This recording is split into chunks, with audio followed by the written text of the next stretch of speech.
बहुत लोगों के मन में मैंने एक अक्सर सवाल देखा है कि क्या जो स्टॉक मार्केट है वो एफडी से ज़्यादा रिटर्न देता है, या लोगों के मन में एक ऐसा बन चुका है कि स्टॉक मार्केट में बेहिसाब पैसा है, या बहुत जल्दी जल्दी वेल्थ क्रिएट होती है, या आप खूब पैसे बना सकते हैं। तो मैं आपको एक बात बताऊं कि स्टॉक मार्केट में जो ऑप्शन ट्रेडिंग करते हैं उनकी बातें तो अपन नहीं कर सकते, क्योंकि ऑप्शन ट्रेडिंग का अपने को उतना नॉलेज है नहीं, अपन करते नहीं हैं। When in 2023 when I started trading, तो मैंने ऑप्शन ट्रेडिंग ट्राई किया था, वो लॉस में गया था, उतना नॉलेज था नहीं। और बहुत बाद में पता चला कि चीज़ें एक्चुअल में फंडामेंटल्स के हिसाब से, या कंपनी कितना अच्छा काम कर रही है उससे ज़्यादा वो इस तरीके से ट्रिगर होता है कि मार्केट में न्यूज़ क्या चल रही है, कि मोस्टली ये सब न्यूज़ ड्रिवन ज़्यादा होते हैं। फॉरेन में कुछ हो गया, पॉलिसी बदल गई, रेट ऑफ इंटरेस्ट, और ऐसे बहुत सारी चीज़ें जिसकी वजह से वो नीचे जाता जाता है। तो नहीं पता।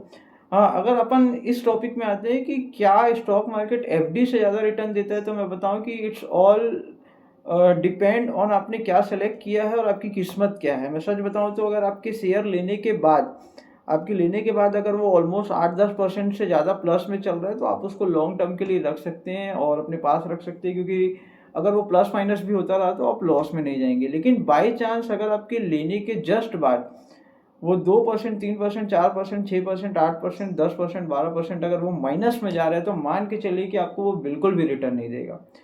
आपको हर बार गिरते में थोड़े थोड़े थोड़े थोड़े इन्वेस्टमेंट और करती रहनी पड़ेगी, और उसको एवरेज करते हुए उसको कैसे भी करके उसको मुश्किल से 3, 4, 2.5% के एवरेज में रखना पड़ेगा, कि एक अच्छी सी पॉजिटिव न्यूज़ आए, कहीं से कोई ऑर्डर मिले, कुछ हो, और आपका वो जो शेयर है वो क्रॉस हो जाए, और आपका जो पैसा है वो जैसे भी वापस कॉस्ट में आ जाए, और वहाँ से आपको प्रॉफिट जनरेट हो। अदरवाइज अगर आपका शेयर एक बार लॉस में 10% क्रॉस कर गया, तो अगर वो 10% भी क्रॉस कर गया, तो आप मान के चलिए, यकीन मानिए कि वो कितने ही बार 2-3% बढ़ेगा, 4% बढ़ेगा, फिर 2 गिरेगा, फिर 4 बढ़ेगा, फिर 3 गिरेगा।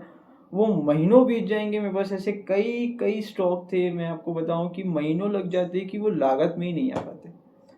तो सलाह हमेशा यही रहेगी कि कोशिश करिए कि अगर आप ले रहे हैं तो टाइम टू टाइम उसको एवरेज बैठाते रहिए, और अगर एवरेज नहीं बैठा सकते तो यकीन मानिए कि जैसे न्यूज़ के हिसाब से स्टॉक मार्केट चलते हैं,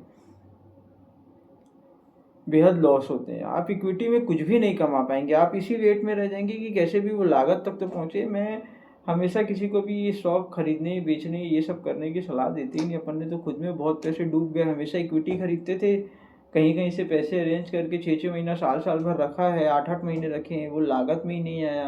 देन घर में कोई इमरजेंसी सिचुएशन आई, क्राइसिस आए, कुछ आए, तो उसको लॉस में बेच के बाहर आना पड़ा। तो कोई ऑप्शन ही नहीं रहता है ऐसे में।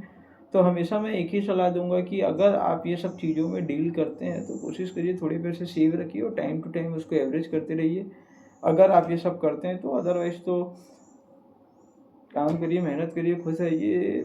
हमने भी किसी से सुना था कि मार्केट में बहुत जल्दी पैसा बनता है, तो हम इस चीज़ में आए थे, लेकिन पता नहीं, खूब लॉस देखा है हमने, और इतना लॉस देखा है कि उससे अभी तक बाहर नहीं आ पाए हैं। चल रहा है काम जैसे तैसे।